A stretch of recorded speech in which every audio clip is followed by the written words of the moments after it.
નમસ્કાર વિદ્યાર્થી મિત્રો.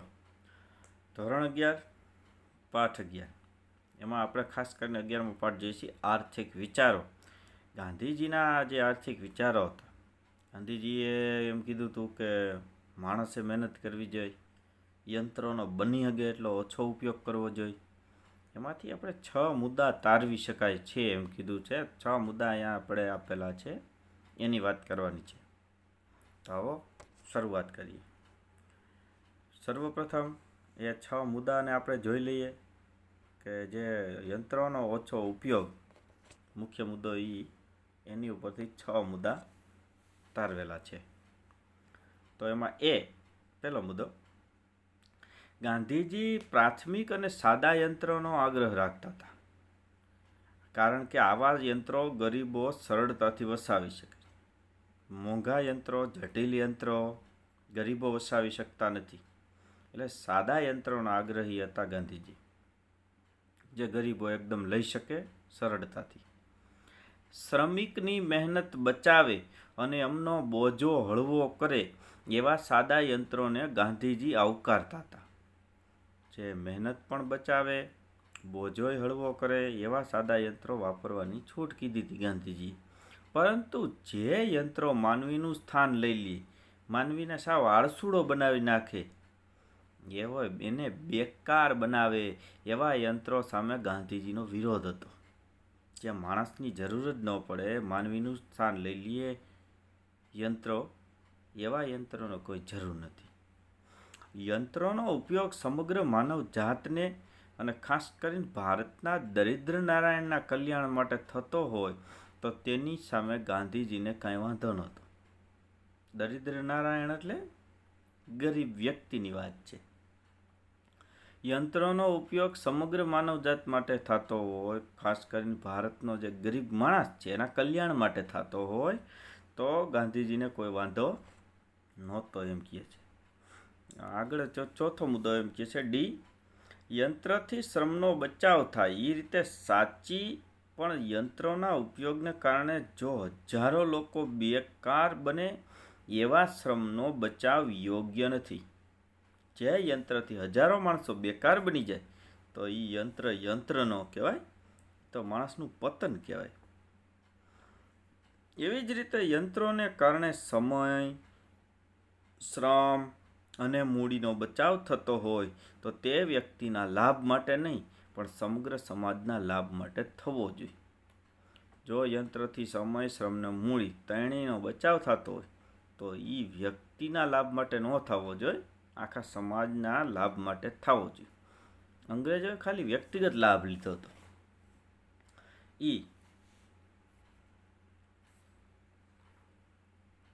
એના પછીનો મુદ્દો યંત્રોને લીધે સંપત્તિનું કેન્દ્રીકરણ થતું હોય તો ગાંધીજી તેવા યંત્રોના ઉપયોગનો વિરોધ કરતા હતા. જો યંત્રોથી એક જ જગ્યાએ કેન્દ્રીકરણ થઈ જતું હોય, બીજે ક્યાંય કાંઈ લાભ ન થતો હોય, ખાલી વ્યક્તિનું શોષણ થતું હોય, એક જ કેન્દ્ર બિંદુને ધ્યાનમાં રાખીને અંગ્રેજો આપણી સાથે આવું કરતા આવ્યા હતા. યંત્રો ખાલી શ્રીમંતો માટે જ વપરાતા હોય ને ગરીબોને બિચારાઓનું શોષણ થતું હોય, એ ધ્યાન રાખવું પડે એમ કહે છે. સાધન ન બને એ બાબતનું પણ ગાંધીજીએ ધ્યાન રાખવાનું કીધું હતું. છેલ્લો મુદ્દો, ગાંધીજી એમ માનતા હતા કે યંત્રનો ઉપયોગ એટલી હદ સુધી ન થવો જોઈએ કે જેથી માનવી એનો ગુલામ બની જાય.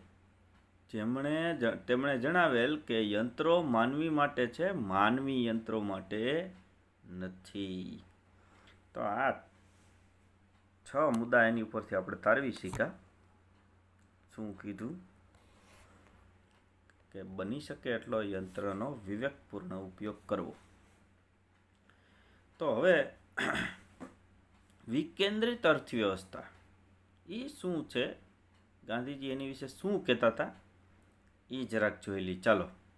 ગાંધીજીએ ભારત માટે વિકેન્દ્રિત અર્થવ્યવસ્થાની હિમાયત કરી હતી. હિમાયત કરવી એટલે ભલામણ કરવી. વિકેન્દ્રિત અર્થવ્યવસ્થા એટલે એક તો આર્થિક સત્તાનું કેન્દ્રીકરણ થોડાક લોકોના હાથમાં થવાને બદલે એની વિશાળ જનસમુદાય વચ્ચે વ્યાપક ધોરણે વહેંચણી થવી જોઈએ. વિકેન્દ્રિત અર્થવ્યવસ્થા કોને કહેવાય કે થોડાક હાથમાં જ ખાલી સત્તા રહે એવું નહીં, પણ સત્તા આખા જનસમુદાયમાં વેચાઈ ગયેલી હતી. કોઈ એક વ્યક્તિ બધું સંચાલન ન ચલાવે, દરેક વ્યક્તિને બોલવાનો અધિકાર મળે, દરેક નિર્ણય લેવાનો અધિકાર મળે, એવી રીતે સત્તા વેચાઈ ગયેલી હોવી જોઈએ, સ્વતંત્રતા હોવી જોઈએ, પ્રજાસત્તાક રાજ્ય હોવું જોઈએ. બીજું એ છે કે કેન્દ્રિત અર્થવ્યવસ્થાને ધ્યાનમાં લેતા, એટલે કે અન્વયે આર્થિક પ્રવૃત્તિઓનું વધુ ને વધુ પ્રસારણ ગામડામાં થવું જોઈએ, એમ કહે છે, ગ્રામ્ય વિસ્તારોમાં. કારણ કે ગાંધીજીએ કલ્પેલી અર્થવ્યવસ્થામાં ગામડું જ કેન્દ્ર બિંદુ છે. આપણે અગાઉના ધોરણોમાં પણ ભણી ગયા છીએ. ધોરણ 10ની અંદર 17મો પાઠ જે ગરીબોનો આવતો હતો, ગરીબી અને બેકારી, એમાં કીધું હતું કે ગરીબીના મૂળિયા ગામડામાં છે. એટલે ગામડું જો વિકસિત બનશે તો સિટી આપોઆપ વિકસિત બનતું જશે. તો પહેલાં ગામડાનો વિકાસ કરવાની ખાસ જરૂર છે. મોટા ભાગના મૂડીપ્રધાન ઉદ્યોગો અને સત્તાના કેન્દ્રીકરણથી સર્જાતી સમસ્યાઓના સંદર્ભમાં એટલે એને ધ્યાનમાં લેતા ગાંધીજીએ વિકેન્દ્રીકરણની હિમાયત કરી હતી, એટલે કે એની ભલામણ કરી હતી. આ કારણથી જ તેમણે રેડિયો ખાદીનો કાર્યક્રમ દેશ સમક્ષ રજૂ કર્યો હતો. ઘરે બેસીને બધા ગૃહ ઉદ્યોગ કરી શકે. એમના વિકેન્દ્રિત અર્થવ્યવસ્થાના પાયામાં ગ્રામ સ્વરાજ ને ગ્રામ સ્વાવલંબનનો ખ્યાલ હતો. એમણે જે આ વિકેન્દ્રિત અર્થવ્યવસ્થાની જે વાત કરી, એમાં મૂળ પાયામાં ગામડું અને ગ્રામ સ્વરાજની જ વાત કરવામાં આવી હતી. વિદ્યાર્થી મિત્રો, ગામડાને જ આગળ લઈ આવવાની વાત થઈ હતી. બીજો મુદ્દો છે સાદગી અને અપરિગ્રહ. એટલે એ શું છે એ જરાક સમજી લઈ. ગાંધીજી અપરિગ્રહ વ્રતના હિમાયતી હતા, એટલે કે હિમાયતી એટલે એના તરફદારી હતા, એ બાજુ હતા. આપણે હમણાં જ વાત કરી કે એમાં માનવાવાળા હતા એમ. એટલે કે તેઓ જરૂરિયાતથી વધારે ન વાપરવું અને ન રાખવું, એ વાતમાં તેઓ ચોક્કસપણે દ્રઢ એટલે ચોક્કસપણે આગ્રહી હતા કે જેટલી આપણે જરૂર છે એટલી જ વસ્તુ વાપરવી જોઈએ, એનાથી વધારે ન વાપરવી જોઈએ. સાદું જીવન અને ઉન્નત વિચાર, જીવન સાદું જીવવું ને ઉચ્ચ વિચારો કરવા, એ સૂત્રનું આચરણ કરતા હતા. આપણે તે પહેલાં એક વિડીયોમાં આની વાત કરી હતી, સાદું જીવન ને ઉચ્ચ વિચાર. આજે માણસના જીવન થોડાક ઊંધા થઈ ગયા છે, ઉલટા થઈ ગયા છે. આજે માણસ જીવન ઊંચું જીવવા માંડ્યો અને વિચાર સાદા કરવા માંડ્યો છે. આ માટે તેમણે જરૂરિયાતો પર સંયમ રાખવાની હિમાયત કરી હતી. હિમાયત એટલે ભલામણ. હજી એકવાર કહી દઉં તમને, હિમાયત એટલે ભલામણ. શેની ભલામણ કરી હતી? જરૂરિયાતો ઉપર નિયંત્રણ રાખો, સંયમ રાખો, ધીરજ રાખવી. આજે માનવીએ નૈતિક મૂલ્યોને ભૂલીને સમૃદ્ધિ તરફ આંધળી દોટ લગાવી છે, જે આજની અશાંત પરિસ્થિતિનું કારણ છે. આજે જો કોઈ આ પરિસ્થિતિ ખરાબ થઈ હોય તો માણસે વિકાસની આંધળી દોટ મૂકી છે. માનવ જીવનની આ કમનસીબી માટે ગાંધીજીએ 3 કારણો જણાવ્યા હતા. પહેલું, એક તો તમારે સતત વધતી જરૂરિયાતો, બીજું સંકુલ યંત્રોનો વધતો ઉપયોગ, અને ત્રીજું વહેંચણીની વર્તમાન પદ્ધતિ. પ્રવર્તમાન એટલે વર્તમાન, અત્યારે જે પદ્ધતિ છે વહેંચણી. સાવકાર હાથોમાં જાજુ જાય છે, ગરીબોના હાથમાં કાંઈ આવતું નથી. વહેંચણી આ રીતે થાય છે, આવકની પણ. તો સતત વધતી જરૂરિયાત, દિવસે ને દિવસે જરૂરિયાતો વધતી જ જાય છે માણસની. બીજું એ છે કે સંકુલ યંત્રો જે છે એનો ઉપયોગ વધતો જાય છે, માણસ આળસુડો બનતો જાય છે, બધું યંત્રોથી જ થતું જાય છે, માનવી યંત્રનો ગુલામ બનતો જાય છે. અને વહેંચણી જે ગરીબોના હાથમાં કાંઈ નથી, ધનિકોના હાથમાં જ બધું છે, એવી રીતે વહેંચણી થાય છે આવકની. એ તકલીફ છે. તો આ ગાંધીજીએ ધ્યાન દોર્યું હતું કે આ જે ખોટું થતું જાય છે. હવે વાત કરે છે એના પછી જરૂરિયાતોના પ્રમાણ અને સુખાકારી વચ્ચે સંબંધ. જરૂરિયાતો મર્યાદિત રાખવાથી સુખાકારી વધુ મળી શકે. આ જોઈશે ને ઓલું જોઈશે, માણસની જરૂરિયાત કોઈથી ખૂટતી જ નથી. માનવીની જરૂરિયાતો કેવી છે? અમર્યાદિત. આપણે એ પણ અગાઉ ભણી ચૂક્યા છીએ આપણે. તો માનવીની જરૂરિયાતો અમર્યાદિત છે. નહીં કે વધુ વસ્તુઓના વપરાશથી, એવું ગાંધીજી માનતા હતા. માનવી સુખાકારી શેમાંથી મેળવી શકશે? લિમિટેડ જરૂરિયાત રાખશે તો. વધુ વપરાશથી સુખાકારી નહીં મળે યંત્રોને. સાદગીપૂર્ણ જીવન દ્વારા સાચો સુખનો અનુભવ થઈ શકે. જીવન જો તમે સાદું જીવો તો સાચા સુખનો અનુભવ એમાં જ છે. આ કોરોનાએ આપણને એ જ શીખવાડી દીધું. જે આપણા બધું બાયણેનું ફરવાનું બંધ કરી દીધું, બાયણેનું ખાવાનું બંધ કરી દીધું. લોકડાઉનમાં માણસો ઘરે આનંદથી સાદું જીવન જીવતા હતા. હાઈફાઈ ક્વોલિટીનું જીવન કોરોનાએ બંધ કરાવી દીધું આપણને. એ સાચા સુખનો અનુભવ છે. સૌની જરૂરિયાત મુજબ સૌને મળી રહે એવી રીતે વસ્તુઓનું ઉત્પાદન થાય, એ પણ એટલું જ મહત્ત્વનું છે. જેને જેવી જરૂરિયાત છે એટલું એને મળી રહે એટલે બસ. બહુ ઝાઝું લેવા જાશું તો તકલીફ થશે. સાદગીના સંદર્ભમાં, એટલે કે સાદગીને ધ્યાનમાં લેતા કીધું હતું ગાંધીજીએ કે સૌનું પોષણ, કોઈનું પણ શોષણ નહીં. આ એક સૂત્ર આપ્યું હતું. સૌનું પોષણ થવું જોઈએ, શોષણ નહીં. એ પાયાની વાત સ્વીકારવાનું પણ તેઓ કહેતા હતા. હવે મુદ્દો આવ્યો ટ્રસ્ટીશીપ, એટલે કે વાલીપણાનો સિદ્ધાંત. ગાંધીજીએ આપેલા આર્થિક વિચારો અને સિદ્ધાંતો પૈકી તેમણે રજૂ કરેલો ટ્રસ્ટીશીપ એટલે કે વાલીપણાનો સિદ્ધાંત ખૂબ જ મહત્વનું સ્થાન ધરાવે છે. એક જે ઉપનિષદ છે એનું નામ છે ઈશોપનિષદમાં કહેવામાં આવ્યું છે કે આ જગતમાં જે કાંઈ છે સઘળું ઈશ્વરથી વ્યાપ્ત છે. આ દુનિયામાં કાંઈ પણ વસ્તુ થાય છે તો એના પાયામાં ભગવાન છે. ભગવાન જો ધારે તો પાંદડું પણ હલતું નથી. હિન્દીમાં કહે છે ને, અગર ઈશ્વર કી ઈચ્છા ના હો તો પત્તા ભી નહીં હિલ सकता. એવી રીતે ભગવાન ચારેય બાજુ ફેલાઈ ગયેલો છે. ઈશ્વર ચારેય બાજુ ફેલાય છે, વ્યાપ્ત છે. એટલા માટે પ્રથમ તેનો ત્યાગ કરીને પછી ભોગવવું.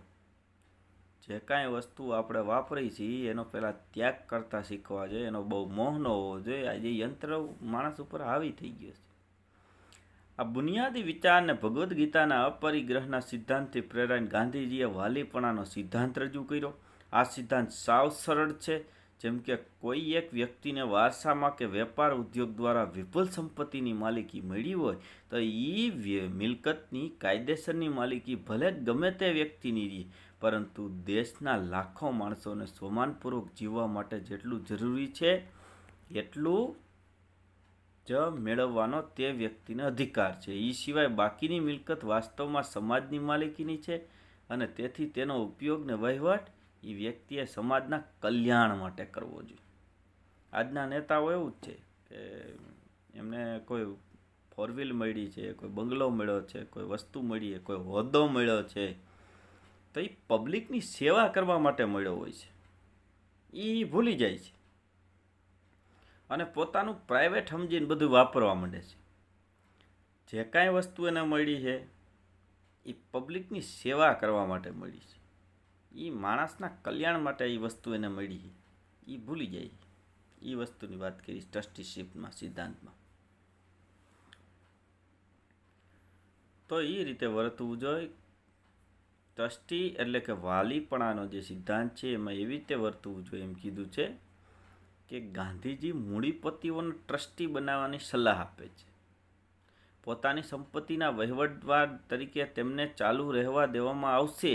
તે પોતાની બુદ્ધિનો ઉપયોગ કરીને સંપત્તિમાં વધારો કરી શકશે, પણ એ વધારો પોતાના નફા માટે નહીં, સમસ્ત પ્રજાના કલ્યાણ માટે કોઈનું શોષણ કર્યા વગર કરવો જોઈએ, એમ ગાંધીજી માનતા હતા. આજે આપણે મોટા લોકોને કાંઈ હોદ્દો આપી તો એ હોદ્દો એના માટે નથી, પ્રજાના કલ્યાણ માટે છે એમ માનવાનું છે. તો હવે આપણે વાત કરશું કે ધનિકોનું હૃદય પરિવર્તન શક્ય છે કે નહીં. વાલીપણાના જે સિદ્ધાંતના મુખ્ય મુદ્દા છે એની ઉપરથી કેટલાક નીચે મુદ્દાઓ તારવા છે. અને ગાંધીજીએ જે રજૂ કરેલા ટ્રસ્ટીશીપ વાલીપણાના સિદ્ધાંતના મુખ્ય મુદ્દા એ ઉપરથી થોડાક નીચે પ્રમાણે મુદ્દા તારવી શકાય. ધનિકોનું હૃદય પરિવર્તન શક્ય છે. ગાંધીજી સત્ય અને અહિંસાના પૂજારી હતા. આ વિચારોના પાયા ઉપર તેમણે ટ્રસ્ટીશીપનો સિદ્ધાંત રજૂ કર્યો. તેમણે રજૂ કરેલા આ સિદ્ધાંત ધનિકોના હૃદય પરિવર્તન ઉપર રચાયેલો છે. ગાંધીજીના મતે ધનિકોએ ઉદારતા દાખવીને પોતાની પાસેની મિલકત કે સંપત્તિનો ઉપયોગ સમાજના લાભ માટે કરવો જોઈએ. તેમજ ધનિકોએ તેમની પાસેની સંપત્તિના ખરા માલિક પોતે નથી, પણ સમાજ તેનો માલિક છે એવી રીતે વર્તવું જોઈએ. આજે કોઈ પણ ધનિક માણસ છે એનું જો હૃદય પરિવર્તન એવી રીતે થઈ જવું જોઈએ કે હું કાંઈ પણ છું એ ખરેખર આ માલિકી મારી પોતાની નથી, સમાજના હિત માટે છે. જે કાંઈ છે એ હું માલિક નથી, સમાજ જ એનો માલિક છે, એવું વર્તન એણે કરવું જોઈએ, તો દેશ આગળ આવશે. આ સિદ્ધાંત ધનિકોના હૃદય પરિવર્તનમાં ખૂબ જ શ્રદ્ધા રાખે છે અને તે દ્વારા ધનિકોને પોતાની સંપત્તિનો ઉપયોગ સમાજના કલ્યાણ માટે, અર્થ એટલે માટે, કરવા મનાવી શકાશે એમ ગાંધીજી માનતા હતા. તો આવી રીતે દરેક વ્યક્તિ માનવા માંડે કે આ જે કાંઈ મને દુનિયામાં સંપત્તિ મળી છે એ મારી પોતાની નથી, એ પબ્લિકની સેવા કરવા માટે જ છે. ભગવાને મને આપ્યું છે, પબ્લિક માટે આપ્યું છે, સમાજ માટે આપ્યું છે, એવું માનવા માંડે તો દેશનું કલ્યાણ થઈ જાય. હવે છે હકના બદલે ફરજો. ગાંધીજીએ ટ્રસ્ટીશીપના સિદ્ધાંતમાં સંપત્તિ કે મિલકતની માલિકીના હકને બદલે ફરજો ઉપર વધારે ભાર મૂક્યો છે. ધનિકોએ પોતાની સંપત્તિનો સમાજ માટે મહત્તમ ઉપયોગ થાય એવી રીતે તેના માલિકે ફરજ અદા કરવી જોઈએ એમ ગાંધીજી ઈચ્છતા હતા. જે કાંઈ આપણને બંધારણમાં એ જ છે કે જે કાંઈ આપણને હકો આપવામાં આવ્યા છે, હકો ભોગવવાને બદલે પહેલાં આપણી ફરજ શું છે એ આપણે પહેલાં સમજવું પડશે. બંધારણ જે લોકોએ સરખી રીતે વાંચ્યું છે કે અગાઉના 8મા 9મા ધોરણમાં જે કાંઈ ભણી ગયા છે બંધારણ, તેમાં હકો, મૂળભૂત હકો અને મૂળભૂત ફરજો આવતી હતી. તો આપણે આપણો હક ભોગવવા પહેલાં ઊભા હોય છે દેશમાં. આ મારો હક છે એવી રીતે કરીને ઊભા રહીએ, પણ આપણી ફરજ શું છે એ આપણે પહેલાં સમજવું પડશે. હક પછી પહેલાં આપણી ફરજ શું છે એ વસ્તુને મુદ્દા ધ્યાનમાં લેવો જોઈએ. એના પછી લોકમતની જાગૃતિ. અલીપણાના સિદ્ધાંતનો અમલ માત્ર કાયદા દ્વારા થઈ શકે નહીં, જેમ કે કાયદામાં બળ અને ફરજિયાતપણાનો ભાવ રહેલો હોય છે. તેથી ગાંધીજી આ સિદ્ધાંતનો અમલ કાયદા દ્વારા નહીં પણ પ્રેમ, હૃદય પરિવર્તન દ્વારા જ અમલમાં મૂકવાની હિમાયત કરતા હતા, એટલે કે ભલામણ કરતા હતા કે બળજબરીપૂર્વક કોઈ પાસે કંઈ કરાવવામાં ન આવે. કાયદા દ્વારા માણસનું પ્રેમ, હૃદય પરિવર્તન થવું જોઈએ. માણસ પોતે એમ કહેવું જોઈએ જ્ઞાન આ હું ખોટું કરું. આ માટે ગાંધીજીએ કેળવણી લોકમત જાગૃતિનો માર્ગ સૂચવ્યો છે.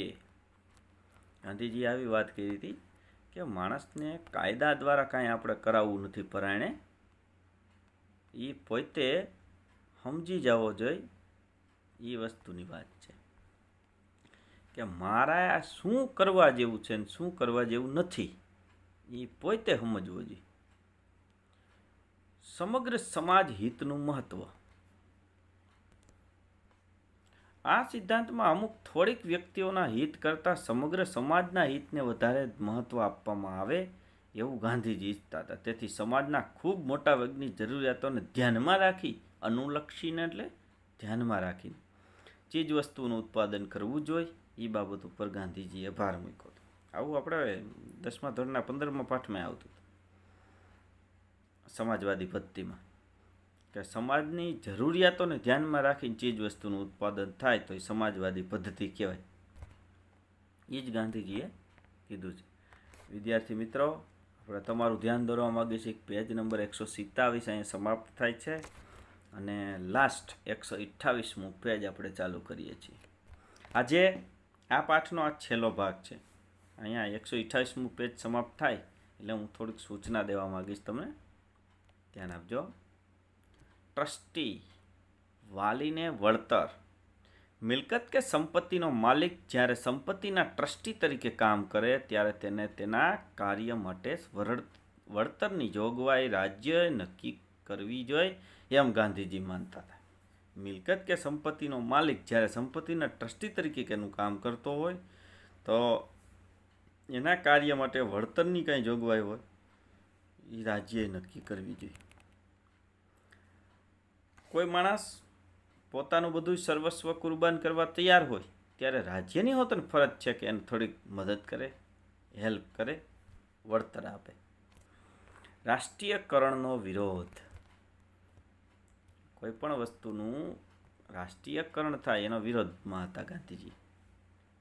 આર્થિક સમાનતા લાવવા માટે ખાનગી મિલકતના હકની નાબૂદી કે ઉત્પાદનના સાધનોના રાષ્ટ્રીયકરણની ગાંધીજી ક્યારેય તરફેણ કરતા નહોતા. કારણ કે રાષ્ટ્રીયકરણ કરવાથી તો વ્યક્તિ વિરુદ્ધ રાજસત્તામાં વધારો થશે અને તેથી લોકોમાં નૈતિકતાનો ભાવ ઓછો થઈ જશે. કોઈ માણસ ઈમાનદાર નહીં રહે, જવાબદારીવાળી નહીં રહે, નૈતિક ફરજ નહીં સમજે. માટે જ ગાંધીજી આ સિદ્ધાંતના અમલ માટે કહે છે કે હું મૂડીપતિ અને જમીનદાર પાસે જમીન રહેવા દઈશ, પરંતુ હું તેમની મિલકતના તેઓ ટ્રસ્ટી છે એમ સ્વીકારવા તેમને સમજાવીશ. જે કાંઈ મૂડીપતિ લોકો છે, મોટા મોટા જમીનદારો છે, એની જમીન એની પાસે આપણે રહેવા દઈશું, પરંતુ એ મિલકતના તેઓ ટ્રસ્ટી છે. ખાલી મિલકત તો પ્રજાની જ છે, ખાલી તેના ટ્રસ્ટી છે. એનો હક નથી, માલિકી નથી. એને બધી માલિકી પબ્લિકની છે. વારસદારની નિમણૂક. ટ્રસ્ટીશીપના સિદ્ધાંત સાથે વારસદારનો પ્રશ્ન પણ સંકળાઈ ગયેલો છે. જેઓ સંપત્તિના કાયદેસરના માલિક હોય તેવો જ સંપત્તિના વાલી રહે, એમ ગાંધીજી કહે છે. આમાં વાલી તરીકેનો અધિકાર રાજ્ય કે સમાજને સોંપવાની જરૂર નથી. જૂના સમયમાં રાજાશાહી વખતમાં કેવું હતું, રાજા જો ગુજરી જાય, મૃત્યુ પામે, અથવા તો એ વૃદ્ધ થઈ જાય, તો એની જગ્યાએ એનો જ પુત્ર યુવરાજ બનતો હતો અને પછી રાજા બનતો હતો. પણ એવું ન હોવું જોઈએ. વારસદારની નિમણૂક એવી હોવી જોઈએ કે બુદ્ધિશાળી, શક્તિશાળી, જેનામાં ટેલેન્ટ છે એ આગળ સંભાળી શકવો જોઈએ. રાજાએ એવી પસંદગી કરવી જોઈએ. અને ઘણા રાજાઓ એવા થઈ પણ ગયા છે, પોતાના પુત્રને નહીં પણ જે ટેલેન્ટેડ વ્યક્તિ છે એમાંથી રાજા બનાવ્યા હોય એવું છે જ. ઘણા બધા ઉદાહરણ છે એવા. તો મિલકતના માલિકે સમાજના ટ્રસ્ટી બનીને વર્તવાનું છે, જેથી આ મિલકતનો સાચો વારસદાર પછી સમાજ બને. પરંતુ તે સંપત્તિના માલિકના અવસાન બાદ તે જેની ટ્રસ્ટી તરીકેની નિમણૂક કરે એ નવા ટ્રસ્ટી તરીકે કામ કરશે. એ પોતે પાછો માલિક ન સમજવા માટે નવો આવ્યો હોય. માલિક તો સમાજ જ છે. જેમ મૃત્યુ પામેલ ટ્રસ્ટી સાચો માલિક નહોતો, એમ નવો ટ્રસ્ટી પણ સંપત્તિનો સાચો માલિક બનતો નથી. એમ છતાં પણ રાજ્ય કે સમાજે તેમની સંપત્તિ જપ્ત કરવી નહીં, એવું પણ ગાંધીજી જણાવે છે. કાયદા કે રાજ્યની મંજૂરી દ્વારા વારસદાર નક્કી કરવો જોઈએ. કાયદામાં રાજ્યમાં જે નક્કી. ગાંધીજી સંપત્તિના માલિકને વારસદાર નીમવાનો અધિકાર આપવાનું કહે છે, પણ સાથે સાથે તે માટે રાજ્યના નિયંત્રણની પણ હિમાયત કરે છે. રાજ્યનું નિયંત્રણ પણ હોવું જોઈએ એવી ભલામણ પણ ગાંધીજીએ કરેલી છે. રાજ્યનું નિયંત્રણ. મૂડીપતિઓ જ્યારે સંપત્તિના ટ્રસ્ટી એટલે કે વાલી તરીકે વર્તવામાં નિષ્ફળ જાય, એવા સંજોગોમાં ગાંધીજીએ ખાનગી મિલકતના ઉપયોગ પર રાજ્ય નિયંત્રણ અને કેટલાક વિશિષ્ટ સંજોગોમાં ખાનગી મિલકત ઓછામાં ઓછી હિંસા વાપરીને રાજ્ય હસ્તક લેવામાં આવે એ વાતને માન્ય ગણતા હતા. કે જ્યારે નિષ્ફળ જાય વ્યક્તિ સંચાલન કરવામાં, આપણા નેતાઓ ઘણી વખત નિષ્ફળ જાય છે, એ ખાસ વાત અહીં ધ્યાનમાં લીધા જેવી છે. તો ત્યારે શું કરવું જોઈએ? ત્યારે ગાંધીજીએ ખાનગી મિલકતના ઉપયોગ ઉપર રાજ્ય નિયંત્રણને કેટલાક વિશિષ્ટ સંજોગોમાં ખાનગી મિલકત ઓછામાં ઓછી હિંસા વાપરીને પણ રાજ્ય હસ્તક લઈ લેવામાં આવે એવું માનતા હતા. જ્યારે એ વ્યક્તિ નિષ્ફળ ગયો હોય ત્યારે બીજાને સોંપી દેવામાં જ મજા છે. સંપત્તિના માલિક પાસે સંપત્તિ કયા માર્ગોથી આવી છે એની પણ રાજ્ય દ્વારા તપાસ થવી જોઈએ. જરૂર જણાય ત્યાં મિલકત વળતર આપીને વળતર આપ્યા વગર રાજ્યએ મિલકત લઈ લેવી જોઈએ. પણ સાથે સાથે ગાંધીજીએ બધા જ પ્રકારની મિલકત જપ્ત કરવાનું નથી કીધું. એ વાત પણ ધ્યાનમાં રાખવી જોઈએ આપણે.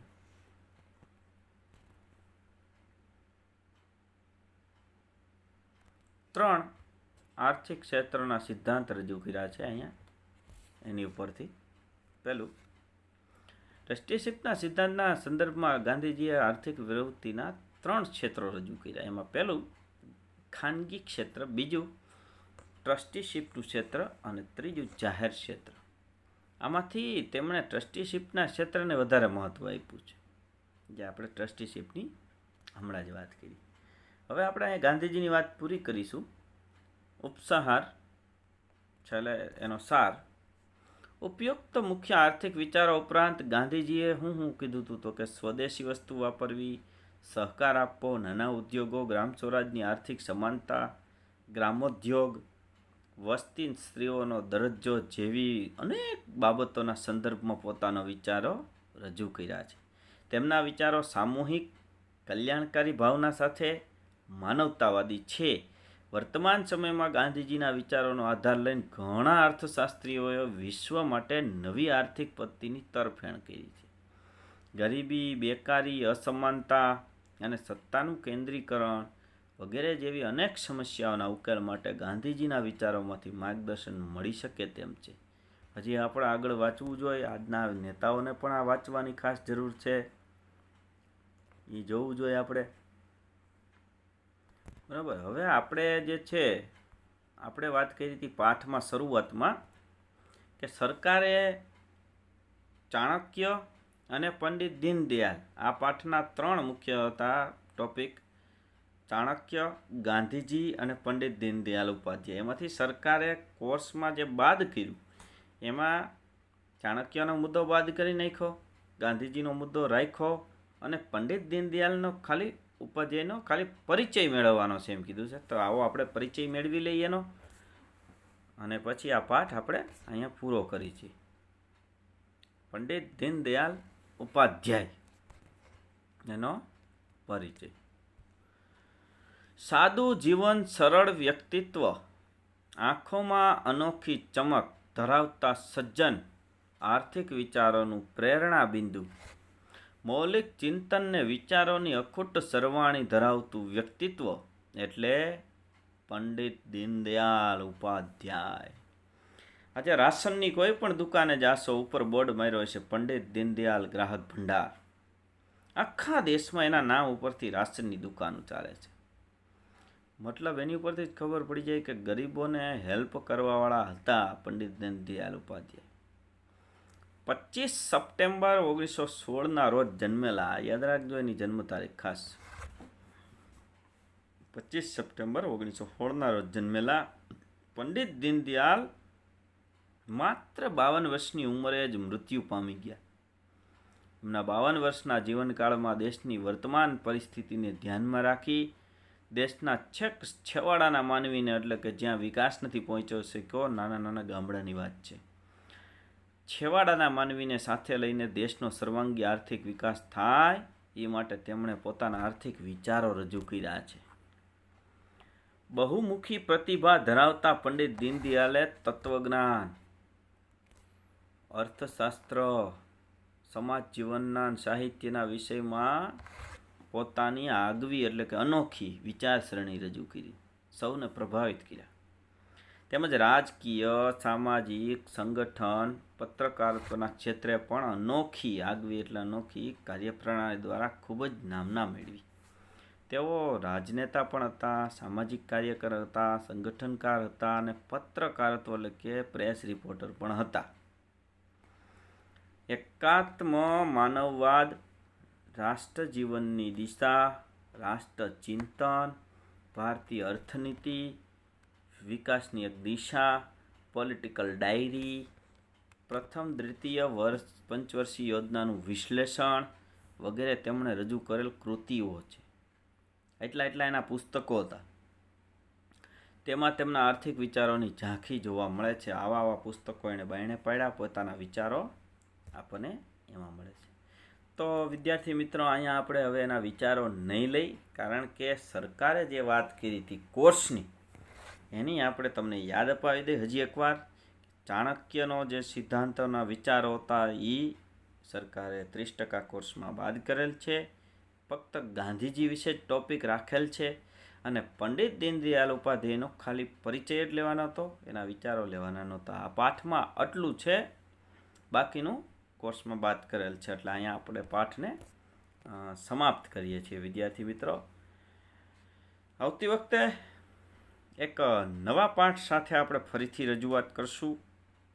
આશા રાખું છું તમને ગાંધીજી વિશે આ બધું સમજાણું હશે, પંડિત દીનદયાળ ઉપાધ્યાયનો પરિચય. અને હવે પછી જેટલા પાઠ આપણે લેવાના છે એમાં હું દર વખતે એ ચર્ચા કરતો રહીશ કે આમાંથી 30% કોર્સ શું લેસ થયો છે અને શું બાકી છે. તો વિદ્યાર્થી મિત્રો, અત્યારે મને રજા આપશો. નમસ્કાર. જય હિન્દ, જય ભારત.